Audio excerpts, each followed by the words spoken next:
live and on the air on the last day of May. Getting you all set for June, and it's great to have former Wolverine Jerry Diorio back with us live on the air. Last week he was on the road. Jerry, welcome back. Great to be a Michigan Wolverine, Denny. How are you today? Great to be home again. Starting to sunny up here in Michigan. It's only June. Great weather, and it looks like it's just going to get hotter and hotter. I'm all right with it. I'm ready to go. I'm fired up about it, and it's time for June. I mean, what are you going to do? In June, you're going to get the weather in the 80s. I do remember one time I had to do an appearance at a shopping mall. There was a race car, and it was in June, and I was wearing a coat in Michigan. So that's not the way it's supposed to be. It's supposed to be like it is today, nice and sunny. Hey, Denny, I remember plenty of times going to a Michigan State passing scrimmage, and it'd be freezing or raining or something nasty mid-June. So I don't really count on successful weather in Michigan until mid-June. That's when I start saying, okay, now the sun's going to be out for a while. Well, I don't know if the Farmer's Almanac says it or not, or it's just me and I go by the flip of the calendar, but I take the plants in the house and ones that are ready to go in the garden. We don't plant them until June 1st. That's when we think we're past any time where it's going to be freezing. I don't know if we've ever been burned. I have been burned thinking about sometime in May. It's like, wow, this is so nice. Let's just plant them. And we're out there putting stuff on top of the plant. That's a disaster there. But I think June 1st, you're in the clear. I remember coming back one time from a training seminar late May, and there was snow on the ground. So that's it.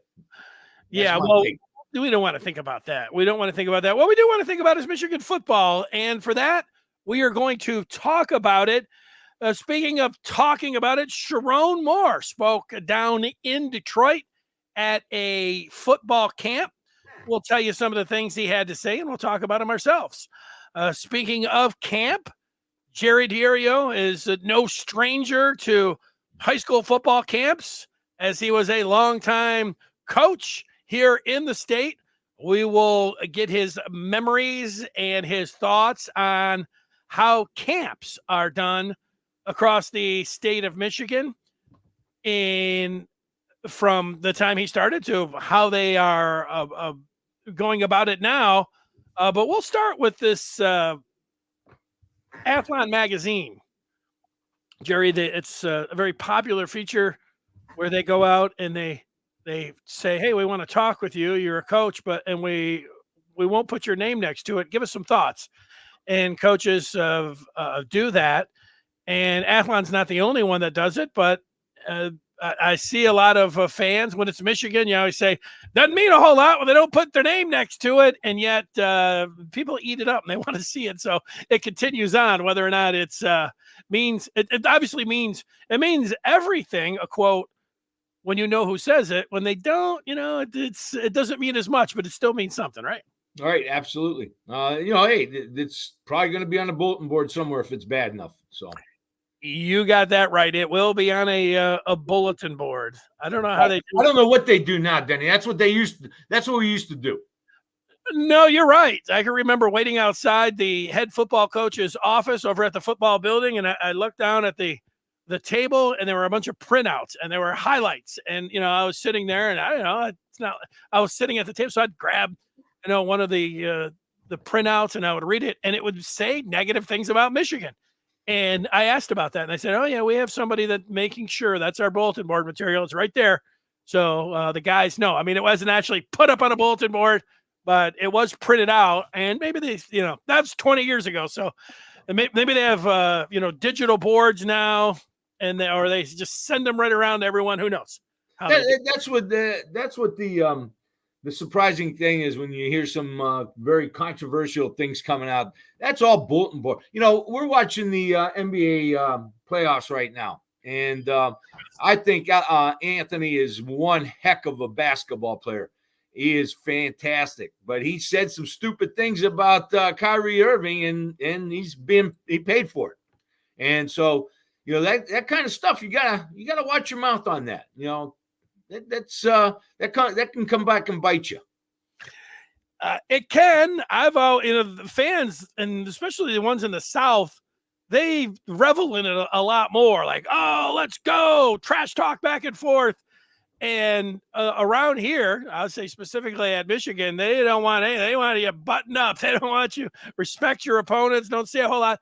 It's changed over the years. I mean, a Michigan football player, might say, yeah, we want to go down to Ohio State and beat the hell out of them. They'll say it now, but it's still not as free flowing as it is in the South. I think that's a little cultural difference, just different approach. That could be that could be true, Denny. I used to tell our team, keep your mouth shut. Do the talking on the field. That's a good way. Talk on the field, because we used to play when we used to play some of our rivals, and some of them were really big time talkers, and they'd be on. Coaches would be on social media talking, and I tell our kids, leave it alone. Leave it alone. Let them waste their energy. Let them waste their breath. Let's get ready and beat them. You know what happens every year, or at least every other year, somebody's going to say something, and I'll mention it on Twitter, and inevitably somebody will come back and say, if you need that for fuel, that's meaningless. That's not going to factor in the game at all. And as much as I hear that, and then after the game, almost immediately, when any player, and even the coaches sometimes have a chance, it's like the first thing out of their mouth. Oh, we heard him say that we weren't practicing really hard this week. Oh, we heard him all off season. Oh, well, so there you go. Little things do mean something. Everybody, they in the margins, you got to find something, whether it's a countdown clock, you put the jersey on a tackling dummy. Those things, they matter. Every coach wouldn't do it if it didn't matter, Jerry. If it didn't matter, Denny, if it had nothing to do with anything, why do it then? But obviously it matters a little bit. It does. It does seem to matter. I can remember Charles Woodson when he was a freshman. And the first thing, he had 2 interceptions in the game. And the first thing out of his mouth was, the question was, what did you think of the game? And your matchup with Terry Glenn, he said, well, Terry Glenn had a lot to say about, coming up here and running us out of the building. First thing, the great Charles Woodson had to say about Terry Glenn and what the former Buckeye wide receiver, rest in peace, had to say. I like it, Jerry. That gets us going. It's just fired up. It's just like third base. He was going to hang 100 on us. We're still waiting for 100 for 3 years, right? He was talked about putting 100 points up on Michigan. You're right. He's put 100 points combined since then, has he? Oh, I don't know. I'd have to count it up. But they didn't score. They scored 24 last year. No, they haven't scored. I don't think it does add up to 100 in the last 3 years. A couple more years to go. maybe that's what he meant. I don't think maybe that's what he meant. 100 in the rest of my career is what he meant. I'm going to put up 100 on Michigan over the next 5 years. Maybe that's what he meant. All right, anonymous coach. I spelled coach wrong up there for some reason, so I apologize for the grammatical. I think maybe, I don't know, whatever grammatical error. Here's what anonymous coach number 1 had to say about Michigan. They're basically turning over the entire offense. They need to find some receiver talent for whoever wins that starting job at quarterback. Jerry, what do you think about what anonymous coach number 1 had to say? Well, first of all, I'm not quite sure what he means by they're turning the entire offense over. I don't know what he means. The spring ball offense that I saw was very resembled a great deal of our last 3 offenses. So I don't know what he's talking about is turning the entire offense over to whom. I think Sherrone is going to have a heck of a say in what goes on in his first year of offense. And I think our coaches will mature from there and get more responsibilities as the years go by. But I don't see what he's saying there as far as turning the offense over. I think Sherrone is going to have his hands all over it. Well, they do have to replace 10 of the 11 starters, so you could make a case that they're completely. If you're talking about the personnel, basically turning over the entire offense, I mean, I guess there's some validity on that as far as personnel is concerned. But like I said last week or 2 weeks ago, we have plenty of players on offense that have a tremendous amount of playing experience in big games as starters. And so I think our personnel is going to be just fine there. Receiver-wise, we just got I think we just got Johnson back, right? Am I talking about Johnson or who is the receiver we just got back? Marcus Marion Walker. Okay, and I'm understanding he's coming back as a receiver, correct? Because there was some. Well, that's what Sherrone Moore was asked, and yes, he indicated coming back as a wide receiver, correct. So we've got some talent there.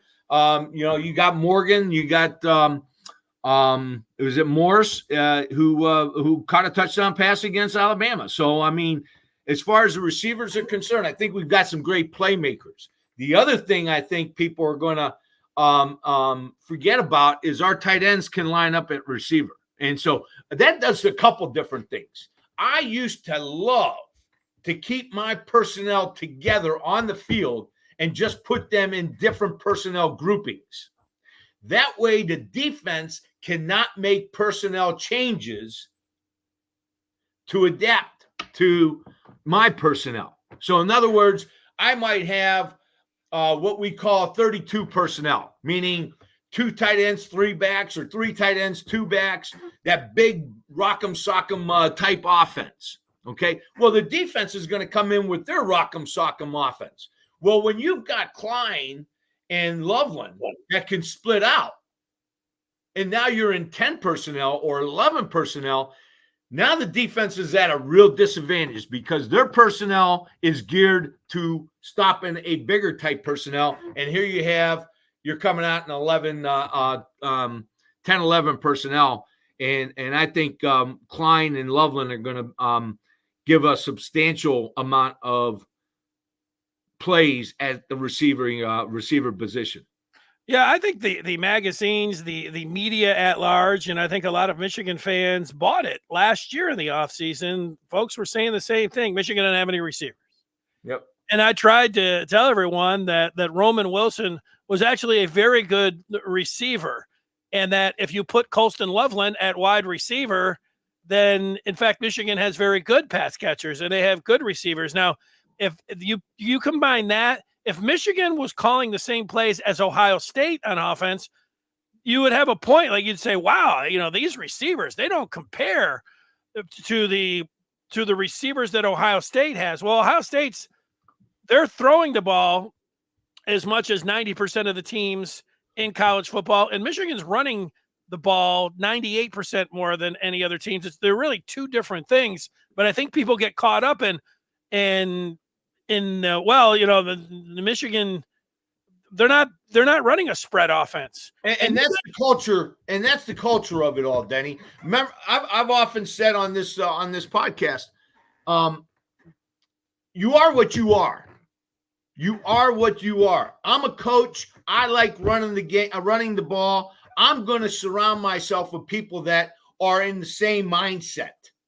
Okay, and so maybe the receiver is not as important as the tight end, say, in our offense, whereas the receiver is much more important in Ohio's offense than the tight end. I'd rather be with us where we're going to have running backs that are going to look at our school a heck of a lot more favorably because they know they're going to run the ball behind tight ends. Tight ends are going to look at our offense a lot more favorably because they know they're going to be an intricate part of the offensive scheme. And then your offensive linemen, the guys that want to run block, the real athletic type linemen, I used to love run blocking. I wasn't crazy about pass. I'd much rather go forward than go backwards. All of you offensive linemen say that, Jerry. Absolutely. It's a fact. It's a fact. I am at a disadvantage pass blocking against a defensive line. Yeah, you like to be the aggressor. If I was the anonymous coach and he said they're basically turning over the entire offense except Colston Loveland, and they need to find a receiver to replace the big play ability of Roman Wilson. Could be Tyler Morris, could be Samaj Morgan, for whoever wins that starting quarterback job, likely Orgy. But hey, that's me filling in the blanks for this coach. Let's go to anonymous coach number 2. Jerry, the coach says, quote, "This is going to be a massive transition. Even though they kept on the interim from last year, they'll take a step back, but maybe not as far as you think." This is a bit of a riddle. What do you make of this anonymous coach? I think this guy knows Michigan's got a heck of a defense, and defense can take you a long way in football. And he's saying, watch out for Michigan. Don't sleep on Michigan football this year. They've got as good, he's probably thinking they got as good a defense as anybody in the country. So that should put them in the top 5, regardless of what everybody else thinks. If you got the top defense in the country, you better be in the top 5 in their rankings. Yeah, I think to me, it feels like, I'm not trying to be sensitive, that when you say they kept on the interim, it feels a little bit like a backhanded compliment. Yeah, right. Sherrone Moore. Sherrone Moore, we understand, had to go in for Jim Harbaugh when he was suspended. And, so I guess if you want to say technically he was an interim coach, but usually that makes you feel like the coach was trying out last year. If Sherrone Moore was not in for any of those games, he would still be the head coach. But I think you could make a case if this coach was telling me, hey, Jim Harbaugh was a great coach, so that part is going to be a massive transition. Even if you're keeping everything there, I would buy that. And the last part here saying that they take a step back, but maybe not as far as you think. Well, they won the championship. So if they take a step back from winning the national championship, but not as far as you think, and maybe as far as you think would be like 3-4 losses, if Michigan goes 10-2, so this one right here, not so bad, Jerry, in my mind. No, I think this coach is saying the way it is. I mean, don't sleep on Michigan. Don't think they're going to be way off this year. They've got the defense that they can compete, and don't sleep on Michigan. That's what he's saying. As far as the interim, and I agree with you on the backhanded compliment there, Sherrone Moore was the only coach that could have been hired last year, in my opinion. Okay. There were no big time coaches out there. Maybe the guy from Washington. And by the way, I wanted to talk to you. I watched you and Scar a little bit yesterday, and I can't believe you didn't have Braun in that top 3 or 4 coaches in the Big Ten. Top 3 or 4. Wow. You betcha. He took a 1-11 team in an absolute chaos situation, got him to a bowl game and won. So you doggone right. That's a guy who came into nothing and did something in his first year. That's pretty impressive, in my opinion. And that's as impressive as anything other than Harbaugh all year last year. So in Michigan last year. But I think Sherrone is the only candidate we could have went after. And we obviously are taking a step down from Jim Harbaugh to Sherrone Moore. I don't think anybody would argue that. But I think everybody in the country that would have had Jim Harbaugh on there would have been replacing him with somebody inferior to him. So make no mistake about it. We lost the best coach in football. Sherrone Moore is the only replacement we could have had. Yeah, I would suggest for people that wanted Kalen DeBoer, he was hired at Alabama. Jim Harbaugh was still the head coach at Michigan, and U of M was crossing their fingers that they were going to be able to keep him. And so you might want to say Ward should have been wheeling and dealing and had DeBoer in his back pocket. Come on, let's talk a little bit about reality there. That wasn't happening. People can say whatever they want, but don't say Kalen DeBoer to Michigan and Ward Manuel should have been on his, P's and Q's or whatever. He could have been able to get that one. Didn't make sense to me. All right. I'm not even sure that offense really would have fit in Michigan at this point in time. I don't think it would have been a good situation. DeBoer with his, he's a more spread type offense. I don't think we have the personnel that he would have liked. And I think we've already tried that once, that type of philosophy. So next is coach number 3. The anonymous coach says, quote, the trick for Sherrone Moore is to keep the momentum of a national championship culture through all of the roster turnover. I think you'll see a lot of familiar Harbaugh practices and ideas this first season because they've got to rebuild before they can put a new signature on the program. And who's to say that Sherrone Moore is going to put a new signature on the program anyways, after being trained with by Jim Harbaugh? I mean, Sherrone Moore and Jim Harbaugh fit together because of their philosophies and how they thought and their connection with each other. They were probably pretty much joined at the hip and philosophically joined at the hip. I don't see Sherrone Moore getting out of this. And when you look at some of the quotes that have come out from Sherrone Moore from the camps, and we're going to talk about camps in a little bit, but one of the quotes, give me a one-word answer for what's the tone of this football team. And I believe his word was physical or something like that. And so he wants to keep that physicality reputation at Michigan. He wants to be that tough football team. He's an offensive line coach, so he knows he probably wants to run the ball more. I would think he would probably want to run the ball more. So I don't think there's a huge difference between the philosophies of Jim Harbaugh and Sherrone Moore. I think Jim might be a little bit better at getting his quarterbacks and receivers in the game plan a little bit more, but as far as passing, but I don't think there's that much difference between the philosophies of Sherrone Moore and Jim Harbaugh. Yeah, I agree. If it's not broke, don't fix it. And Michigan was in first on this new style of old football. Mm-hmm. Where they were going to control the line of scrimmage, and Sherrone Moore likes it, fits that, and why would you change it? If he had J.J. McCarthy at quarterback, I think he would throw it a little bit more. Yeah, he's going to have Alex Orji. He's going to run it a little bit more. First in business, and I think it's going to apply here in football with philosophies, the first in wins. Michigan has been first in, and it happened 3 years ago. Yeah, they changed their defense, and that's been a big part of it. On offense, the big part is smash. And if there's been one word for me to describe Sherrone Moore since he's taken over, it's been smash.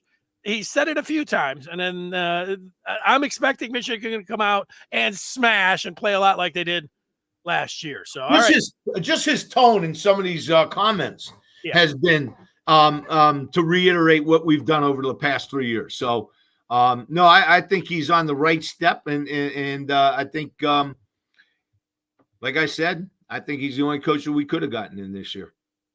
Jerry, this has been the off season. If there's one thing people say, well, the defense is really good, but if there's one thing that has been I'll call it a narrative about the Michigan defense, it's Wink Martindale, and he might be too blitz happy. Here's what the anonymous coach. Number 4, apologize for not spelling coach again. It said coaches, and I was trimming it off, and obviously I didn't trim it off enough.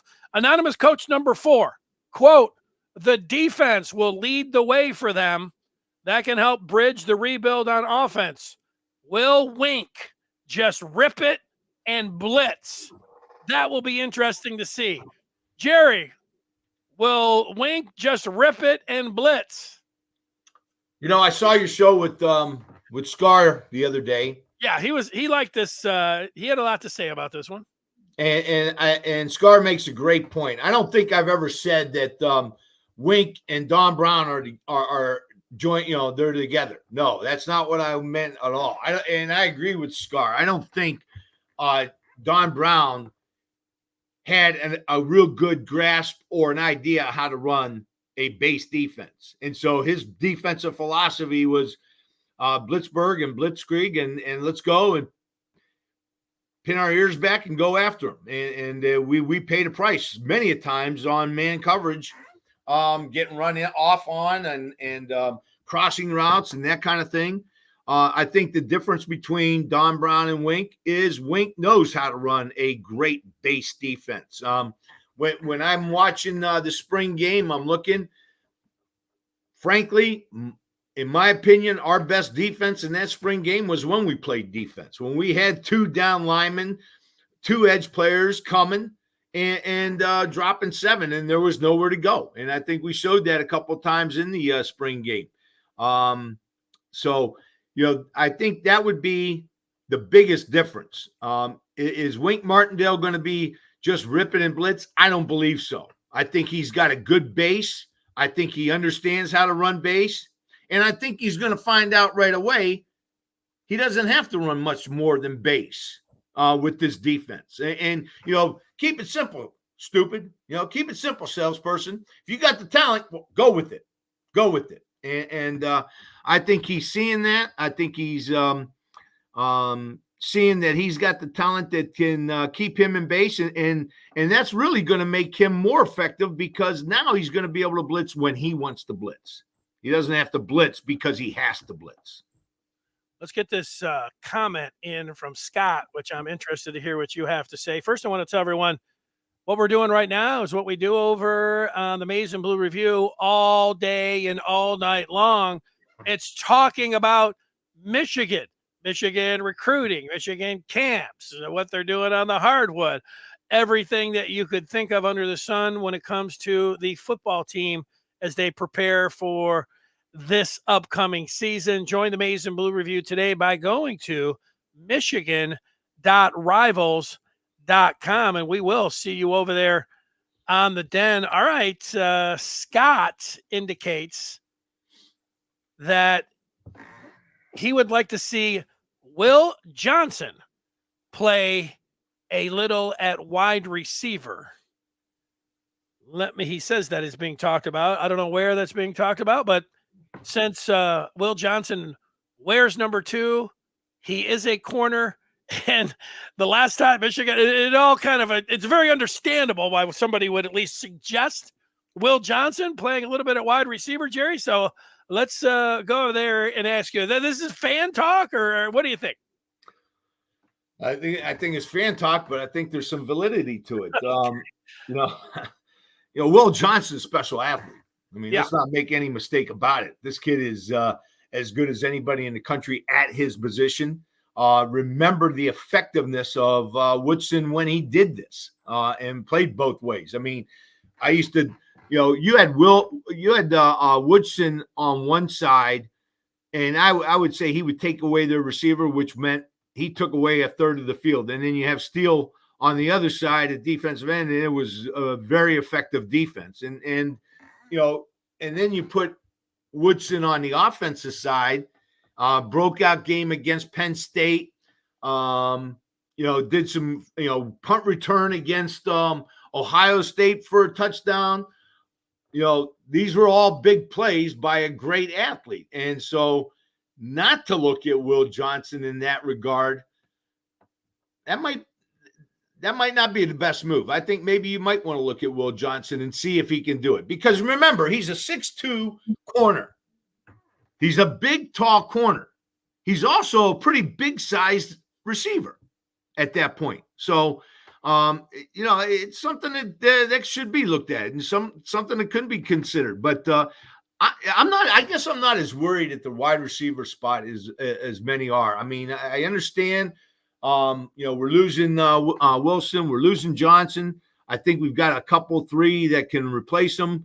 But I also think moving those tight ends out in those wide out positions is a real nightmare for defenses. Now, all of a sudden, Will Johnson isn't bigger than the receiver. You understand what I'm saying, Denny? Yeah. I mean, that extra inches might be a step. That length in that arm reach might be an extra step. But now all of a sudden you got a 6'5" receiver, 6'6", and that makes a difference. Yeah. A lot more room to miss.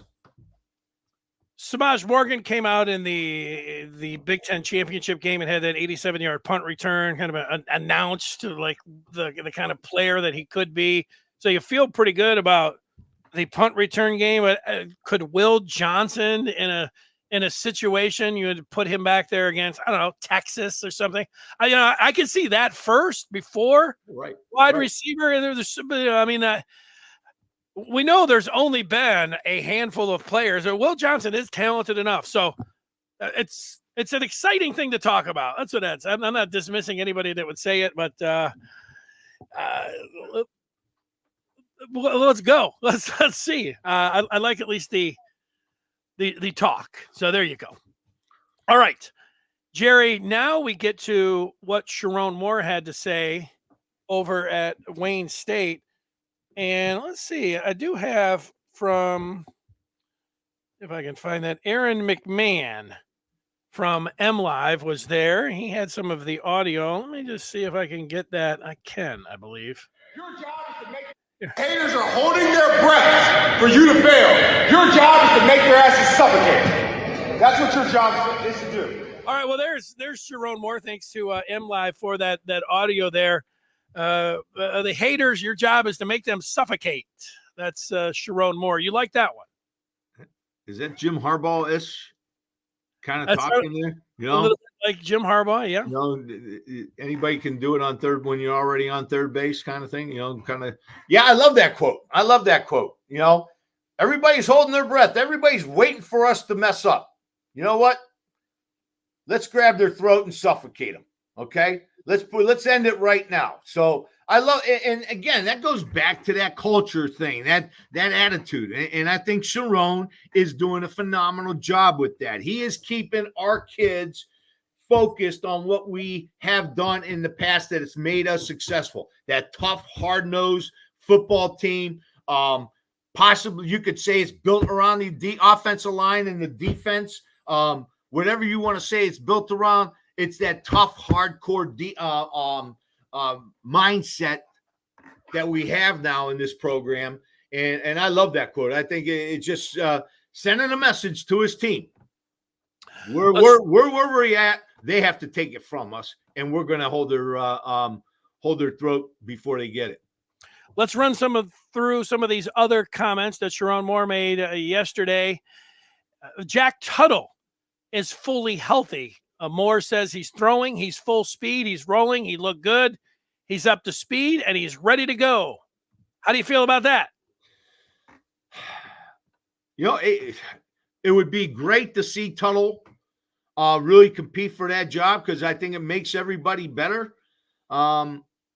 It's very unfortunate that he missed all of spring. So that's a big miss. It's a big miss for his teammates. And for the offense in general. But, if he comes back healthy and he's doing things well, I think more competition is just going to make that position that much better.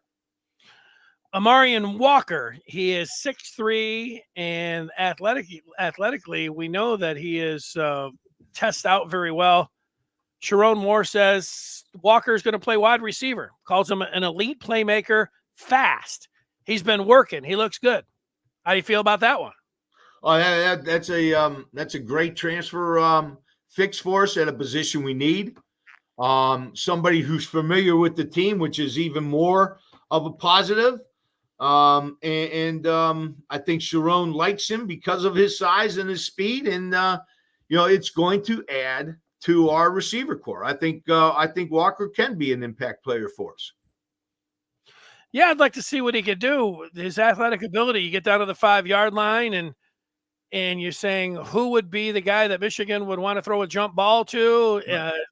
If you're get somebody out there in the corner, it could be Walker because of that athletic ability. Even if he had just that one area of expertise, whatever it would be, that would be my guess where he could excel. So that's nothing but good news there.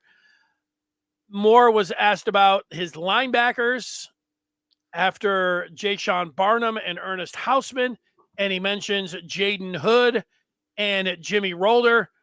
Jimmy Rolder had to work through a lot of injury last year, came back. He has been on the field almost immediately since he's come to Michigan.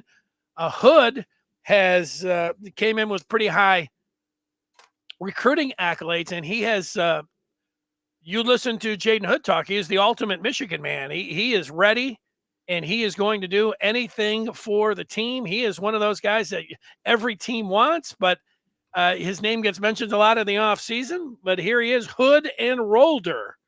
the first two names after Barnum and Houseman. Your thoughts there? And how many places could Rolder and Hood play start on? Most schools in the country, those two could play on. And so when you look, and this goes back to some of the points we've made on this podcast, Denny, our defense is not only very good, it's very deep. And when you've got two linebackers, first two in, and you can confidently say they could probably play at 90% or 95% of the Big 10 teams or Big 18 teams, whatever you want to call it. That says a lot about your depth, and that goes straight to the defensive line, straight to the edge players, and I think we've got a very deep defense that's going to be very aggressive.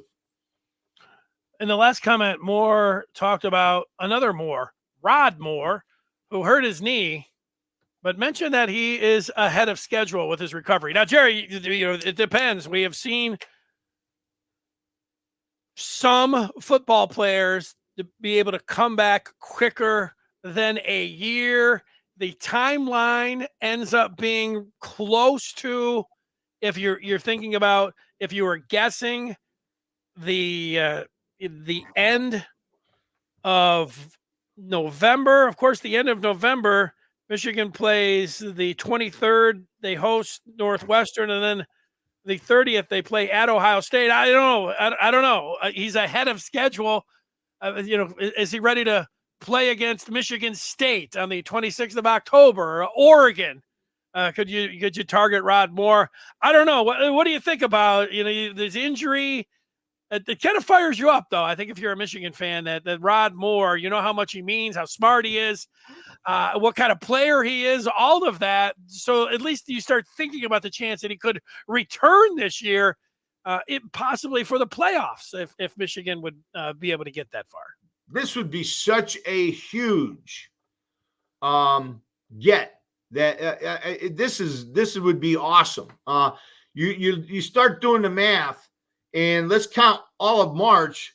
That means November would be his 9th month, if I did the math correctly. I think you did it right. All right. Yeah. So 9 months. You got to feel pretty good that he's going to be ready 8, 9, maybe 10. And so that means if he is if he's ahead of schedule and he gets dressed, I think we're going to be in the hunt for a national championship late in November, and that would be a great feather. That would be a great addition. And sometimes, Jerry, I guess I am doing it. Willis Reed went out for the Knicks in the 1970 finals, just limped out there. And every player on that, Walt Frazier, these guys talked about it forever. Like, once Reed came out there, and Reed only scored 4 or 5, 6 points. So it wasn't like he was some dominant player. And it was a former Michigan captain. Was it Walter Smith who had a knee injury and was he able to get back just for a play against Ohio State? But everybody was fired up about that as well. So I don't know, just him being out there on the field, if he could, you're not talking about him, put him out there and, he's playing 60 snaps or something, but having his presence and just maybe even making an appearance could jolt this team, as we're talking about.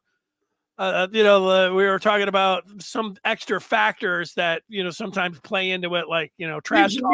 Seems to me we had a little bit of that last year when a Heisman Trophy candidate went down against Illinois, played a couple snaps against Ohio. Okay, and then his backup tore him up. So there's some validity there, Denny. I like that thought process. Yeah, there you go.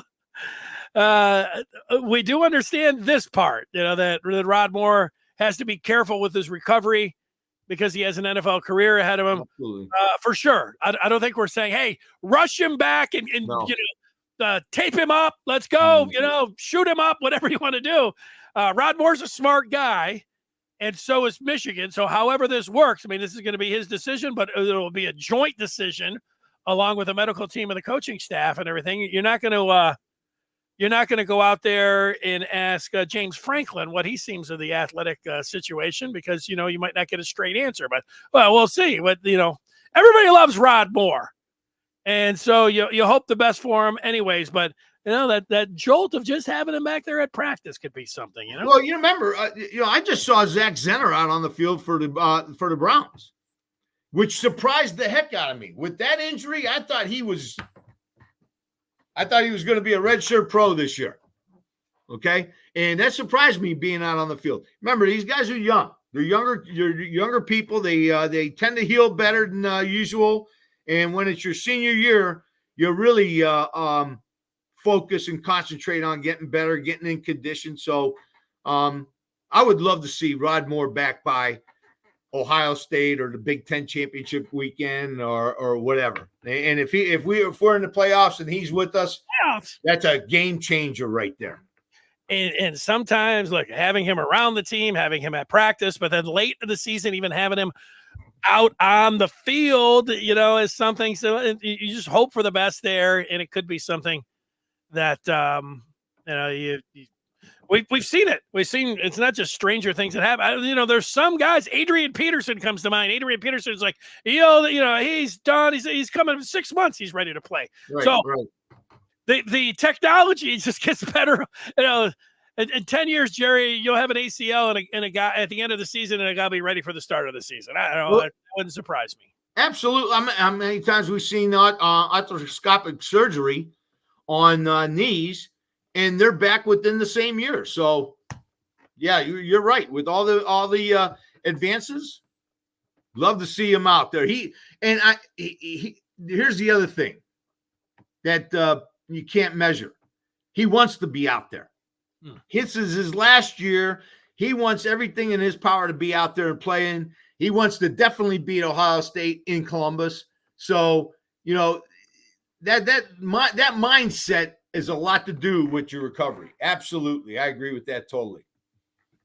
And of course, we talked about Ohio State, the interception to seal Michigan's perfect regular season last year was a Rod Moore interception in a 6-point game when Ohio State was in Michigan territory. So he is a legend already. So that legend just continues to grow when it comes down to it. All right, Jerry, we have talked about camp. Sherrone Moore had some comments down at Wayne State at a camp.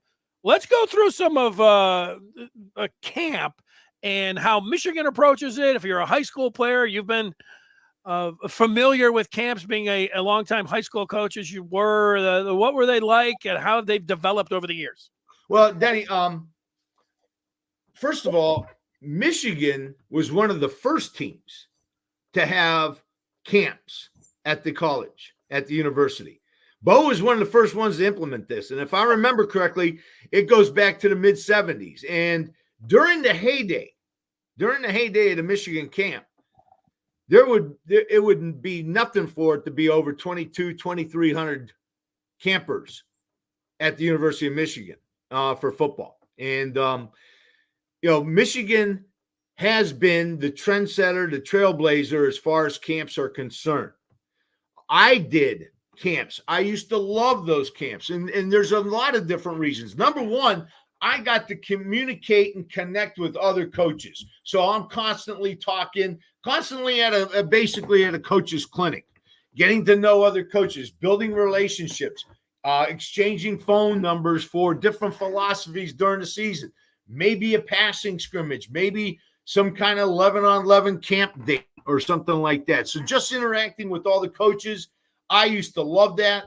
And the high school coaches and the college coaches, that's priceless for you to be able to do that. That was always something I really enjoyed and build up some really great relationships.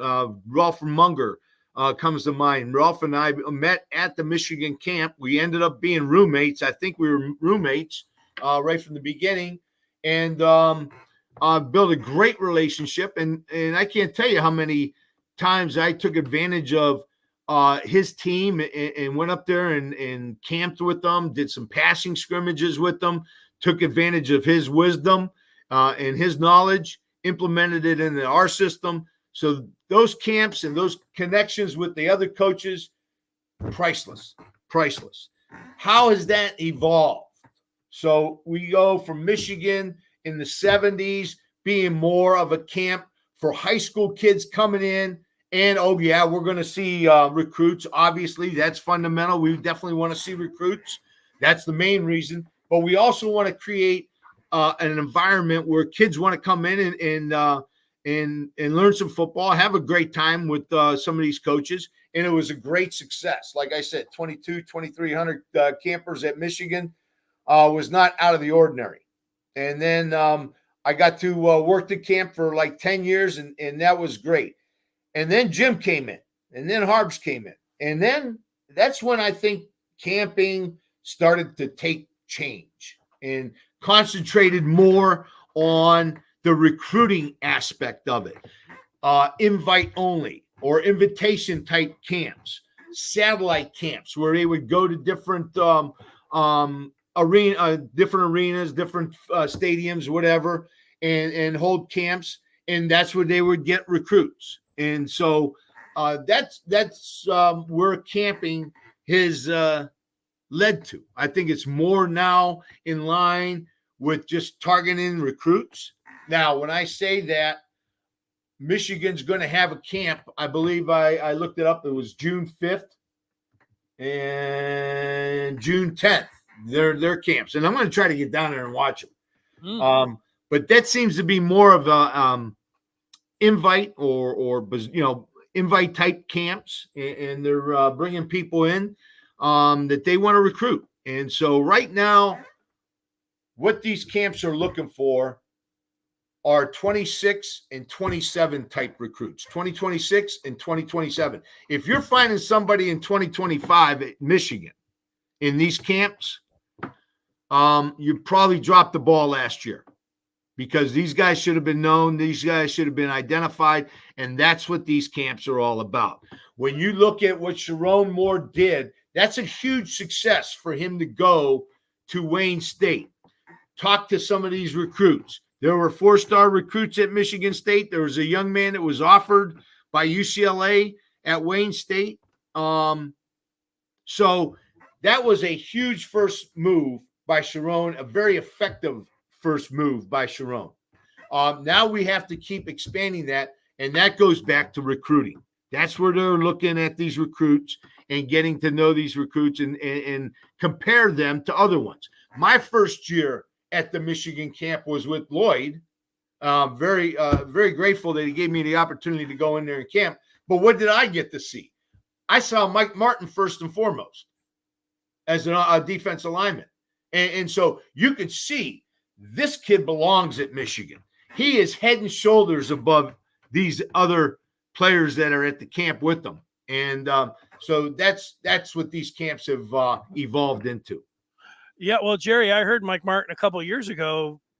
He was telling people about how he got into Michigan, and somebody said, "Hey, were you one of these 5-star recruits?" And he said, "No, he went to camp and told Lloyd Carr that he was going to show everybody that he deserved to get a scholarship at Michigan and that he deserved to play at Michigan." You can correct me if I'm wrong. He made a name for himself. It wasn't like he was on anybody's list. Mike Martin came in and showed everybody at camp that he deserved to play at Michigan. Is that right? He looked like a man amongst boys, body-wise, technique-wise, and everything else in between. I mean, the guy had cannonballs for shoulders. There was very little fat on him. Just an outstanding player, very strong, tough kid. I believe he was a wrestler, if I'm not mistaken. He was a big-time wrestler. And the kid just showed out. I mean, he just stood out. And that's what these camps do. They tend to give you an opportunity to see who's standing out and who looks pretty good, especially when you compare them to your top recruits. Remember, Mike Martin was there, but there were also other Michigan recruits there that you could compare them to. So, yeah, I remember with Harbaugh coming in, it was such a grand slam hire, and it proved that way. Of course, it didn't really seem that way altogether for the first 5 or 6 years, but I was wondering what he was going to do in addition to just being a coach that was going to get Michigan and elevate them. And I think the first thing was those satellite camps down in Alabama. He was stirring the pot, ticking off Nick Saban. Everybody's like, hey, he's just giving it a shot. He wants to get kids. And then I don't know how far it went, but there was the talk that he was going to have a camp over in Australia and in American Samoa, yeah, the extending, Michigan and, college football overseas. That also seemed, there's a lot of players, Samoan players, that end up getting into college. Those, I was like, okay, now that was like there were like 5 or 6 of those kind of moves, but that was the first one, Jerry. We're like, all right, Harbaugh, the old thinking out of the box. He came right in thinking out of the box. Don't forget, his first punter was an Australian. I'll never forget that guy. Okay, so that first punter was Australian. And you got Klein, who's from Germany. So obviously, we have made contact with some international talent out there, and done a great job with that regard. And so, it's a good thing. It's thinking outside the box. I think there's a German defensive tackle coming in this year. I was just going to say, is it Diego or however you say his name? I thought it was David or Manuel Biego. Okay, isn't there another one from Alaska who's Samoan? That David Polly. Maybe? There you go. I don't know if that's Alaskan or not. I thought he was up in Alaska, but I might be mistaken. But I'm pretty sure he is Samoan. So yeah, we are getting more and more international all the time. I like it. Oh yeah. How about Kumba? Oh, Kumba. That's right. France. That's right. That's right. And he looked. Speaking of showing out, he showed out in the spring game. Loved him. I loved the way he played in that spring game. I thought.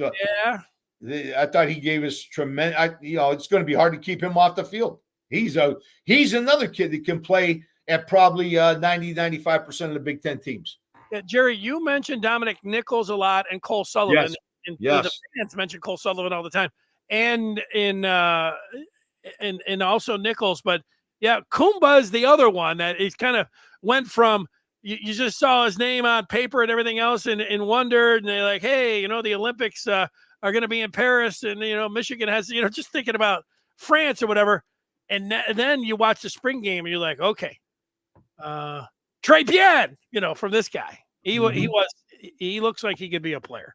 Yeah, absolutely, and I think you're gonna see more and more of that. The NFL is making a move to try to get the European market to embrace football. I played over there, Denny. I know those people would love to embrace football, and that's something that Michigan could be in the forefront of. Wait, you played over there, Jerry? Tell everybody where you played. You played football. In Bologna, Italy, Denny. The first university in the world, Bologna, Italy. And I was on the Stiazzi Doves. We went to the first ever European Super Bowl in Amsterdam and got beat by Finland. And but what a great experience, great learning experience for me. Got to learn all the culture, but I know those people love football. They embrace football. Heck, we had fireworks going off, Denny. We would play in front of 12,000 people against our crosstown rivals. So, and there were some great players over there. Believe you me. I had a nose guard. His name was Augusto Centinami. He was 6'1", 6'2", 320, moved like a deer, and kind of knocked me around a little bit. So there's some good talent over there. Jerry, is your heritage, your background, are you part Italian? Yes, my mother's family came from Sardinia, and my dad's came from outside of Rome, Piedante di Buonati. Well, that sounds like you're 100% Italian. So 100%. 100%. So it's nice to go back to the old country. Right. Right. I had a good time. I enjoyed myself, Denny. Definitely enjoyed myself. I love it. I've been to Amsterdam myself. Not to play football, but it was a lot of fun. I like it. People are talking about foreign. Started Bianca Batuka. Absolutely. Yeah. Aga Khan, where did he come from? Remember that name? I remember that name. I can't remember where he came from. There's all kinds of Ali Haji Sheikh. Is that what Ali Haji Sheikh? Yeah. What are we talking about there? Yeah. All right. So have we? Oh, you wanted to talk about these rankings that you saw. Do you have? We got a question for you, and let's hit on these rankings in the last 2 minutes. I think Michigan wins at least 10.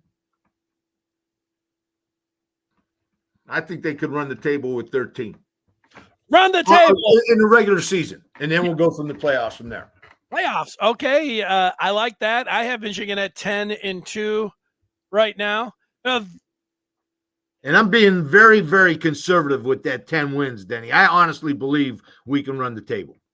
Well, here's the thing. When I was talking with someone today, and they said, yeah, I think Michigan's going to go 9-3 and 10-2. And I said, well, that is a big deal, because if Michigan goes 9-3, they're likely not to be right in the college football playoff. If they go 10-2, they are likely to be. Now, you could cook up a scenario where they could be 9-3 and get into the, but likely 9-3 doesn't get them in, 10-2 does. So that's a big deal.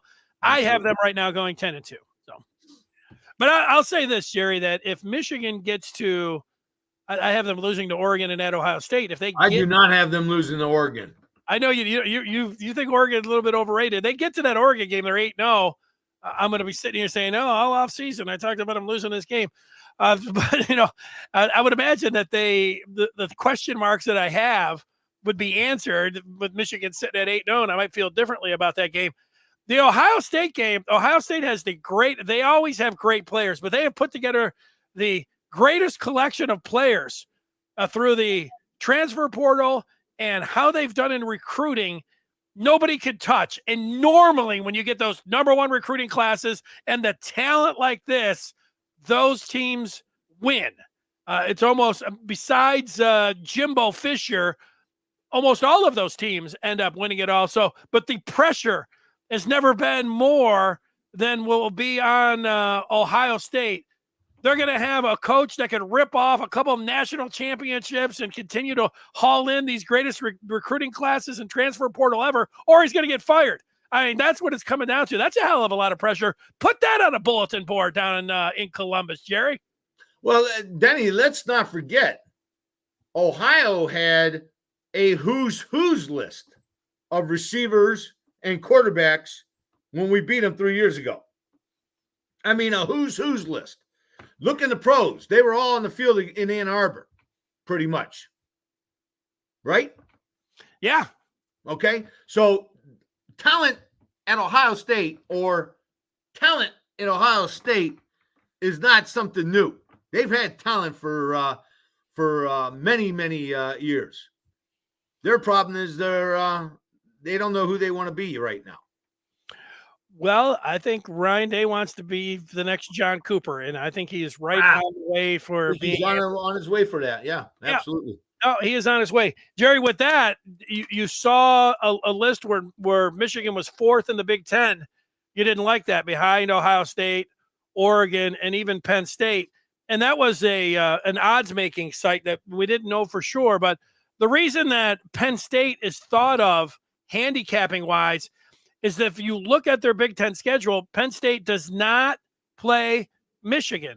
That's a break. Penn State does not play Oregon in this first year with all of these Pac-12 teams in there.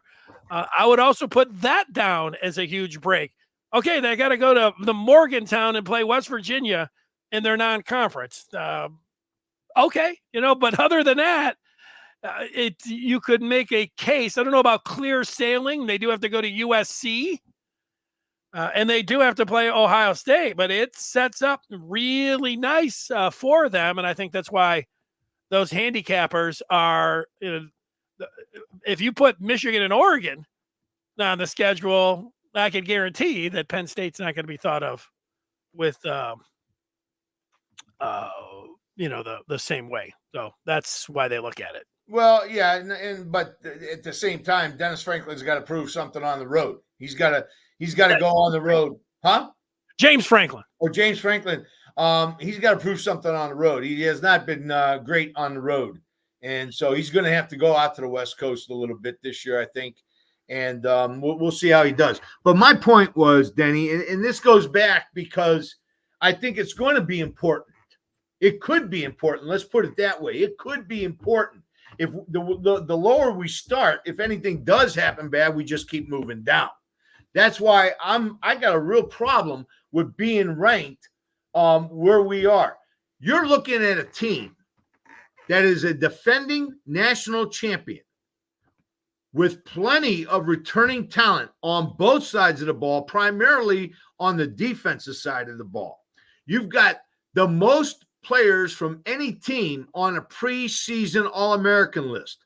Loveland, Johnson, Graham. You've got 3 Michigan players that are on a preseason All-American list, and you've got us ranked 4th in the Big Ten.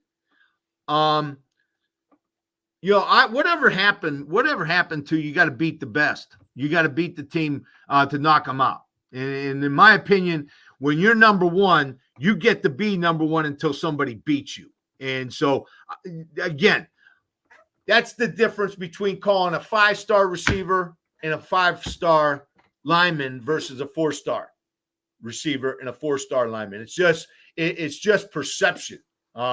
When you're putting all your stock into the passing game, you're going to move receivers into that 5-star and move running backs and offensive linemen down. So I got a problem with that.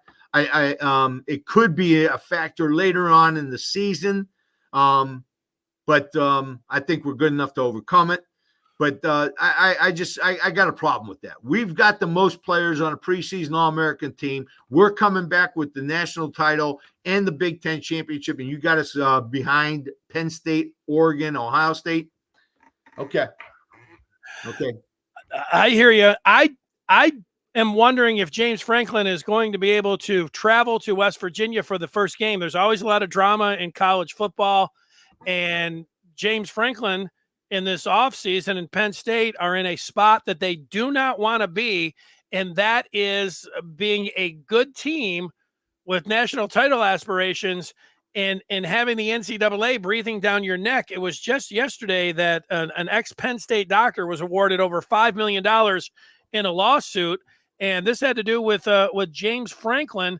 The team doctor said he was removed as the physician in retaliation for complaining about James Franklin interfering with medical treatment and return to play decisions. Now, if safety of college football, which we know that Tony Batiti is such a big proponent of safety on the field, you have a head coach interfering with a doctor, and now you have a settlement for this doctor. I called it a settlement. I'm not sure. A jury found they were in favor of this doctor. So they're saying the doctor was correct, that he was out because him and James Franklin, there's a lot of different things that could go, but that's not the kind of attention you want on your team. And the way things have been going, I could see a possibility of a suspension there for Franklin. Especially when you're not meeting expectations. I can see termination going with that. He's got issues from some of the film stuff with Catapult last year with Ohio. So, he's got some issues there. And like I said, I'm wondering how good he's going to be on the road. He doesn't usually he's got some issues as a coach, in my opinion. Well, I do know that he is he brought negative attention to his football program, and they are going to have to deal with that. All right, Jerry, Rob says, wrapping things up, that you got it right and you hit it right on the nose. I don't know. He could have been talking about any of the 10 different things that you addressed today, but I'm right with you on Rob, with Jerry nailing it. One more thing, Denny, I want to make sure that I hit this nail a little bit. This is a huge month in recruiting. This is when the camps are going on. This is when you're seeing your prospects against some of the other prospects. This is where you get to learn what these prospects are thinking as far as they're going to these camps. So they're obviously looking at these schools. So what do we got to do to beat those schools in this recruiting? And, the other thing is, I think Sherrone did a great job securing that Wayne State, that Mind, Body, and Soul camp at Wayne State. That was fantastic. The other thing we have to make sure we're doing is getting to these other camps in these other states. Kent State is a huge one. And I think Lou Esposito would be a great prospect to get down to Kent State. I think Western has some presence there. He's going to get some information from some of his buddies from Western, and I think it'd be a good place for him to get to and recruit. But this is also something that Sherrone's got to do. He's got to make up his mind. Where am I going to send my coaches in June? So we're going to see a lot in June. On this is a big month from Sherrone Moore, and I think he's off to a great start. Great job, Jerry. I do want to send our condolences out to the Fife family as Dan Fife passed away this week. The great high school legend from Clarkston, who of course played basketball at Michigan, I believe in the early 70s, but I've never heard anybody say anything bad about Dan Fife. And from Dugan to Dane, the rest of the family, our condolences to the Fife family. All right, Jerry, we will talk with you next week. All the best to you. Hail to the victors, Denny. There he is, Jerry Diorio. Smash